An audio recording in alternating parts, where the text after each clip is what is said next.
Hello everyone, today we will discuss sources of venture capital in India. आज हम भारत में जोखिम पूंजी के स्रोत डिस्कस करेंगे। देखिए, भारत में जोखिम पूंजी प्रोवाइड कराने वाली कंपनियों का प्रवर्तन यद्यपि 20वीं शताब्दी के लास्ट तक हुआ था, लेकिन अल्पकाल में ही भारत ने इन कंपनियों की में अपनी जड़ें जमा ली और उद्यमिता विकास एवं नवप्रवर्तन में उद्योग को अपेक्षित वित्तीय सहायता प्रदान की।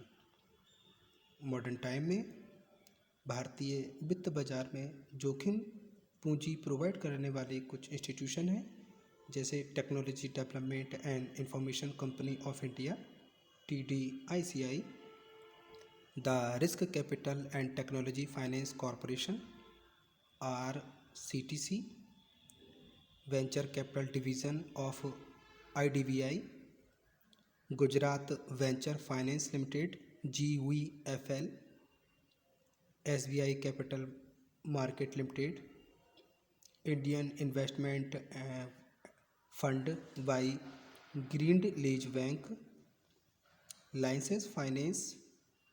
इस तरीके से बहुत सारी हमारी सोर्सेस हैं, जिसमें हम कुछ सोर्सेस को डिटेल में डिस्कस करेंगे। फर्स्ट, IDBI के जोखिम कोष, IDBI वेंचर फंड। IDBI का जोखिम पूंजी कोष जोखिम वित्त प्रोवाइड कराने के लिए 1986 में स्टार्ट हुआ। ये उन प्रोजेक्ट पर कंसीडर करता है जिसमें 0.5 से 25 मिलियन रुपीज़ फंड की आवश्यकता होती है तथा जिनमें प्रवर्तकों का जो पार्ट होता है 5 मिलियन रुपये से कम जोखिम होने की दशा में 15% होता है। ये सहायता कम से कम कानूनी औपचारिकताओं के साथ एक असुरक्षित ऋण की तरह दी जाती है। उत्पादन परीक्षण तथा तकनीकी विकास की समय अवधि में रियायती दर से ब्याज जो 9% था, अब वो 6% चार्ज होकर किया जाता है। मतलब पहले 15 था तो 15 से अब इसमें वृद्धि होकर अब 9% चार्ज किया जाता है, जबकि बाजार से उत्पादित वस्तु स्वीकार होने के बाद ये जो ब्याज दर है 70% तक होती है। IDBI जोखिम पूंजी कोष ने मार्च 31, 1998 तक 76 प्रोजेक्ट को 702 मिलियन रुपीज़ जो फंड था उसकी मंजूरी दी, जो कि विभिन्न सेक्टर जैसे कंप्यूटर, सॉफ्टवेयर, रसायन, जैव तकनीकी, खाद्य उत्पाद आदि के लिए था। कुल प्रस्तावित सहायता में से 517 मिलियन रुपए वितरित किए गए। अब हम बात करते हैं ICI इनिशिएटिव्स, ICI के आत्म उद्योग की। ICICI उन प्रथम संस्थाओं में से एक है जिसने भारत में जोखिम पूंजी कोष का प्रारंभ किया।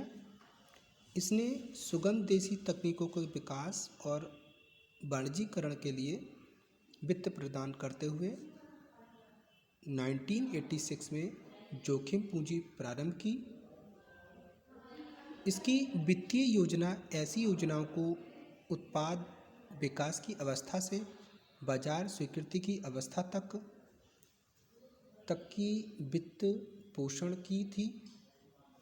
ICI ने 31 मार्च 1988 तक जोखिम पूंजी के अंतर्गत 9 कंपनियों को 55 मिलियन रुपए की कुल सहायता प्राप्त की। TDICI के जोखिम कोष की बात करें तो इसका निगमन 5 जनवरी 1988 को हुआ। इसने जुलाई 1988 से कार्य शुरू कर दिया। इसके प्रारंभ में जो ऑथराइज्ड कैपिटल थी वो 200 मिलियन थी, जो कि 400-500 मिलियन रुपए तक होनी थी। ICICI के अलावा समता पूंजी का 60% भाग का योगदान IDBI, विश्व बैंक, KFW, CDC तथा DEG द्वारा था, जबकि 40% भाग लगभग 1000 लघु, मध्यम और बृहत भारतीय औद्योगिक कंपनी द्वारा प्रदत्त था। अब हम बात करें IFCI रिस्क कैपिटल, IFCI जोखिम पूंजी की, तो IFCI ने 1975 में रिस्क कैपिटल फाउंडेशन RCF का प्रायोजन किया, जो कि बाद में जनवरी 1988 में risk capital and technology finance corporation limited में चेंज हो गई। इसकी ऑथराइज्ड कैपिटल 250 मिलियन रुपीज़ है और जो इसकी दत्त पूंजी है 50 मिलियन रुपीज़ है। GVFL Gujarat venture finance limited की बात करें तो गुजरात वेंचर फाइनेंस लिमिटेड की स्थापना Gujarat industrial investment corporation limited द्वारा 1990 में जोखिम वित्त प्रदान करने के लिए की गई। इसके कोषों का कुल आकार 240 मिलियन रुपये है, जो कि GIIC, IDBI, विश्व बैंक, राज्यों के वित्तीय निगम तथा निजी वाणिज्यिक संस्थाओं द्वारा अंशदानित है। GVFL जोखिम वित्त क्षमता और क्षमता जैसे लेख पत्रों के रूप में प्रदान करता है। वाणिज्यिक बैंकों के जोखिम कोष की बात करें तो Bharatiya state bank, Canara bank, Grindlays bank तथा कई अन्य बैंकों ने भी जोखिम पूंजी कोष स्टार्ट किया। भारतीय स्टेट बैंक मर्चेंट बैंकिंग सहायक भारतीय स्टेट बैंक पूंजी बाजार ने भी जोखिम पूंजी का प्रारंभ बॉट आउट डील्स के लिए किया। SBI कैप्स ने नई और अज्ञात कंपनियों के समतांशों में काफ़ी इन्वेस्ट किया। कैनरा बैंक ने भी अपनी सहायक द्वारा एक पूंजी कोष केन बैंक फाइनेंशियल सर्विसेज का निर्माण किया।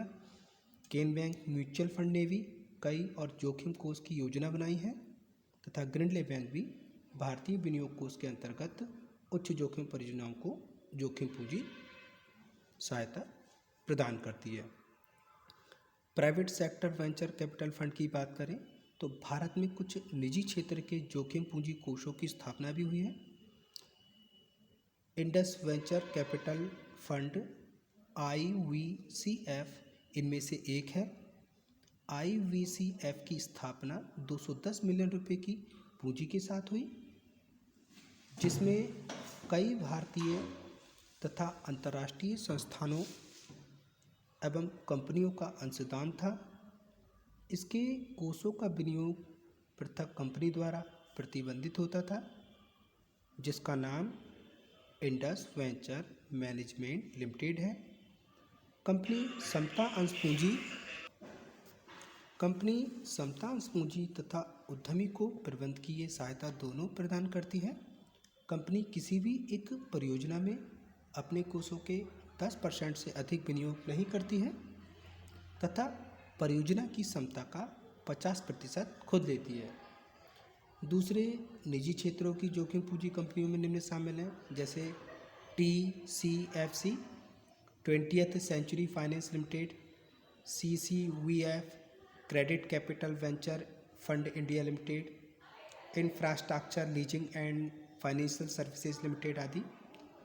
क्रेडिट कैपिटल ने 31 मार्च 1998 तक 9 कंपनियों को 24 मिलियन रुपए की क्षमता की अनुमति प्रदान की, जबकि इंफ्रास्ट्रक्चर लीजिंग ने 8 उपक्रमों को 81.25 मिलियन रुपए की सहायता प्रदान की।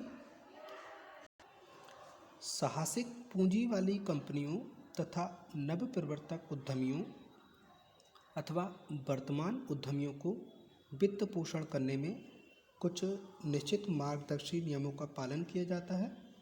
साहसिक पूंजी का अनुमोदन एवं स्वीकृति प्रदान करने की एक प्रोसेस है, जिसमें विभिन्न आवश्यक तथ्यों का परीक्षण एवं मूल्यांकन किया जाता है।